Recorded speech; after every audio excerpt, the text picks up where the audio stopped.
You already have teams in ClickUp, but if you're managing them by jumping between people settings, task assignments, and asking around to figure out who's overloaded, you're working way harder than you need to.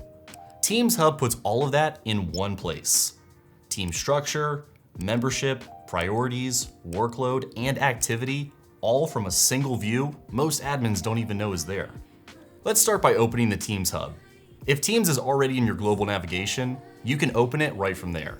If not, open the More menu, select Teams, and go ahead and pin it for easy access.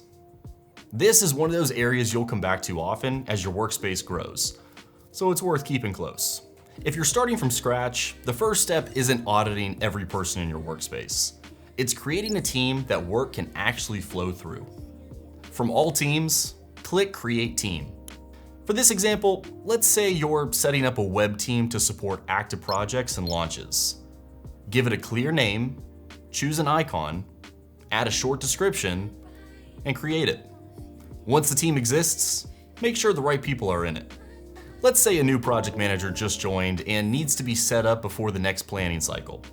Go ahead and open the team, click Add Member, and add them to the project management team, plus whichever execution team they support, which in this case is the web team. When membership stays current, ownership stays clear, and cross-functional work is a lot easier to coordinate. And if someone doesn't show up when you search, that's your cue to check all people and confirm they're actually in the workspace. Now that the team is set up, this is where Teams Hub becomes more than just a list of names. Let's start with Overview. This gives you a quick, at-a-glance summary of the team. Next, let's take a look at priorities. If a leader asks, what is the web team focused on right now? This is where you can answer that. Priorities shows you what the team is actively working on.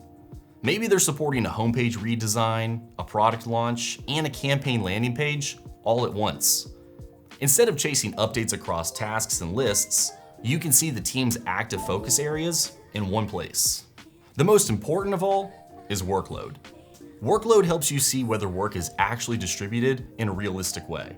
Once that new project manager is added, you can quickly check whether their plate looks manageable, whether one teammate is overloaded, or whether someone else has room to take on more. Capacity problems show up before deadline problems do. Catch imbalance early, and you can prevent missed deadlines and burnout. And if you want a deeper look at reporting relationships and team structure, we already have a full video on org chart, so you can check that out in the description. Finally, let's zoom out to analytics.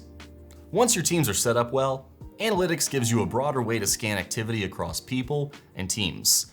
You can filter by team, look at activity trends, and get a quicker sense of where work is moving and where you may need to take a closer look.